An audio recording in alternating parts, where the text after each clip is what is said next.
309 साल तक सोने वाले असहाब कहफ का नाकाबिल यकीन वाकया आपकी खिदमत में पेश कर रहे हैं। ये वो दास्तान है जो सदियों की खामोशी चीरती हुई आज भी ईमान की रोशनी बनकर दिलों में उतरती है। एक शहर जहां जुल्म की सांसें पत्थरों से भी भारी थी, एक बादशाह जो खुद को खुदा कहलवाना चाहता था, और चंद नौजवान जिन्होंने सच के लिए सब कुछ छोड़ दिया। ये है असहाब कहफ की वो रिवायत जो वक्त को चैलेंज करती है और इंसान को याद दिलाती है कि हक कभी तन्हा नहीं होता। दकियानूस अपने दरबार में खड़े होकर खुद को इलाह कहकर पुकारा करता। उसकी आवाज की गूंज लोगों के दिलों पर ऐसे गिरती जैसे पत्थर किसी शीशे पर टूटकर बिखर जाएं। उसका हर हुक्म खौफ की लहर बनकर पूरे शहर में दौड़ जाता। लोग उसके साए से भी डरते थे। इसके दरबार में खामोशी भी चीखों जैसी महसूस होती थी। लेकिन जुल्म के इस घप अंधेरे में कुछ दिल ऐसे भी थे जो ईमान की रोशनी से जगमगा रहे थे। कुछ नौजवान मजबूत ईमान वाले, सच्चे दिल रखने वाले, शहर के एक पुराने वीरान बाग की टूटी दीवारों के पीछे छुपकर अल्लाह की वहदानियत का ऐलान करते। ये लम्हे उनके लिए उम्मीद थे और खतरा भी, मगर अंधेरों में हमेशा कोई न कोई देख रहा होता है। दुश्मनों के कान चौंकने थे। उन्होंने उन नौजवानों की सरगोशियां सुन ली। आका, 3 अरबी नौजवान इबादत कर रहे थे। हमने उन्हें पर्चे से पढ़ते देखा। उन्हें पकड़ो, जिंदा या मुर्दा, मेरे पास लाओ। जब दकियानूस को पता चला कि कुछ नौजवान उसकी झूठी खुदाई को चैलेंज कर रहे हैं, तो उसका गुस्सा भड़कती आग की तरह हुआ कि हर लहर में फैल गया। दरबार लरज उठा।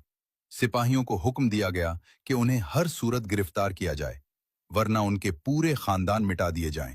दकियानूस का हुक्म है कि नौजवानों को हर हाल में पकड़ो, जिंदा या मुर्दा। ये खबर जब उन नौजवानों तक पहुंची तो उनके कदमों के नीचे की जमीन हिल गई, मगर खौफ के बावजूद उनका ईमान मजबूत रहा। हमें अपनी ईमान को मजबूत रखना है, चाहे सब कुछ खत्म हो जाए। हक के लिए छुप कर भी हम सच बोलेंगे। और फिर उन्होंने एक ऐसा फैसला किया जो किसी आजमाइश से कम न था, शहर छोड़कर भाग जाना। अल्लाह ताला सूरह कहफ आयत नंबर 10 में फरमाता है, जब उन नौजवानों ने एक गार में पनाह ली, फिर कहने लगे, ए हमारे रब, हमें अपने पास से रहमत अता फरमा और हमारे लिए हमारे मामले में हिदायत के असबाब मुहैया फरमा। ये दुआ इस हकीकत को जाहिर करती है कि मायूसी के अंधेरों में भी अल्लाह की रहमत मोमिन का सबसे बड़ा सहारा बनती है। और असहाब कहफ का अमल हमें सिखाता है कि सच्चा भरोसा वही है जो इंसान को अल्लाह के फैसलों पर मुकम्मल एतमाद के साथ झुकने पर मजबूर कर दे। वो खामोश गलियों से गुजरे, टूटी छतों के नीचे झुके, दुश्मनों के पहरे से बचते हुए शहर से बाहर निकल आए। मुझे यकीन है कि हमारा खुदा हमारी मदद जरूर करेगा। बेशक। पिछली बार जब वो उस शहर से निकले थे वो आजाद थे। इस बार वो ईमान की हिफाजत के लिए निकले थे। रास्ते में एक वफादार कुत्ता कितमीर उनके साथ हो लिया। वो उन्हें पहचानता नहीं था, लेकिन शायद दिलों की सच्चाई को जानवर भी पहचान लेते हैं।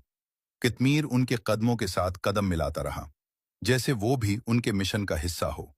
लंबा सफर, सख्त पथरीले रास्ते, भूख, थकन, मगर दिलों में एक ही उम्मीद थी, अल्लाह की पनाह।